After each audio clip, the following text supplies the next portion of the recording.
All right, all right. Here we are, part three. Let's make sure we are paying attention. About to finish up the Nile River.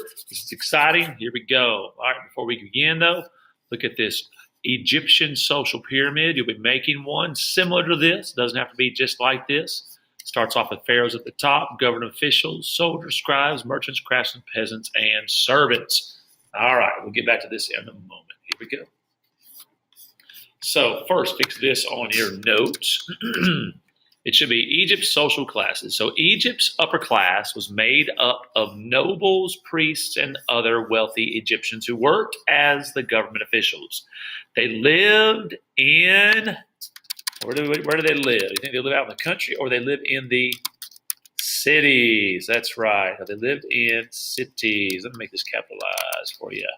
Cities and on large estates along the Nile River because that's where it was nice. They had, it's an E word. I'm going to start spelling it, see if you can say it. That's right, elegant homes made of wood and mud bricks with beautiful gardens and pools filled with fish and water lilies. Wealthy families, now, they could afford to have, started with an S, see if you can say it. Oh, I just heard it. Servants to wait on to wait on them, it should say, and to perform household tasks. The men and women dressed in, what's that real clean looking color? White linen cloth and wool, or, here's another mess up, heavy eye makeup. That's right, makeup. Heavy eye makeup. Y'all seen them in the movies and stuff. All right. Egypt's middle class included people who ran businesses or produced goods. They lived in much smaller homes and dressed more simply. All right. Artisans or artisans formed an important group within the, and we're talking about what class now?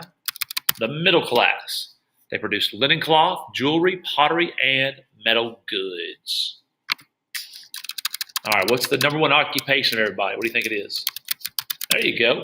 Farmers made up the largest group of early Egyptians. Some, they rented their land from their ruler, paying him a hefty portion of their crops. That doesn't sound fair, but that's what they did.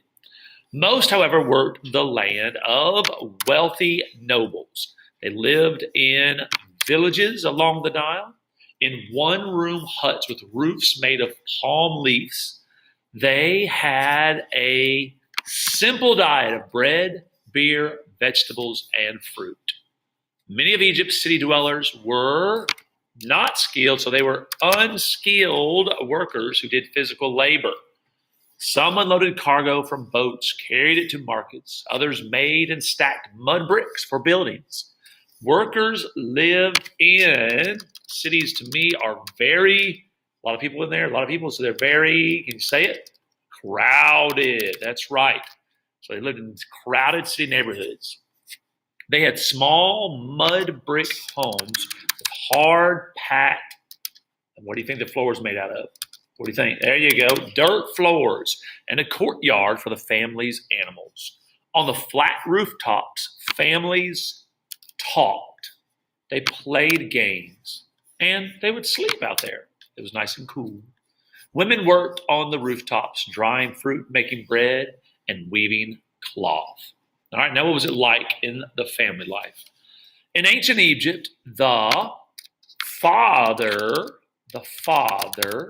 was the head of the household. They were patriarchal. That's right, patriarchal.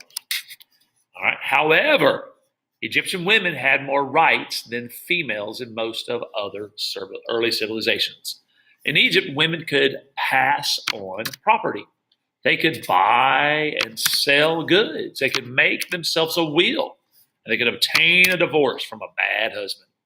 Upper-class women were in charge of temples and could perform religious ceremonies.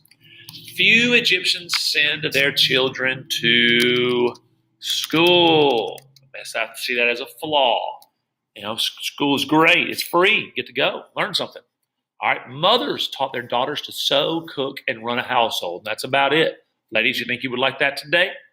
Boys learn farming or skilled trades from their fathers. What about you, boys? You think that's a good thing?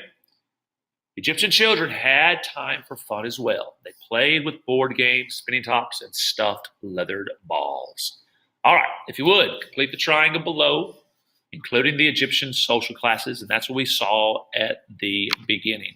So it's similar to this. I would like for you to have four, only four. If you want to put more, you can, but really all we need is 4 different groups. And I'll go ahead and share those with you right now. So I want you to have the top and who belongs there. Then you have the upper class, who belongs there and what some of the things they did, who belongs there, how they lived. Then you have the middle class, and again, who is there and what was their life like. And then you have the lower, or you could call them the bottom class. All right, and who belongs there and what they did. Fill in the chart as complete it as much as you can. Color it up, make it look good, and that's it. Thanks again for paying attention. You guys are awesome. Keep up the good work. Over and out.